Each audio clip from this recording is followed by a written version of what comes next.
பாதை இது நீளாதோ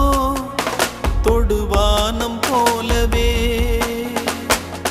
கதை பேசிக்கொண்டே வா காற்றோடு போவோம் உரையாடல் தீர்ந்தாலும் உன் மௌனங்கள் போதும்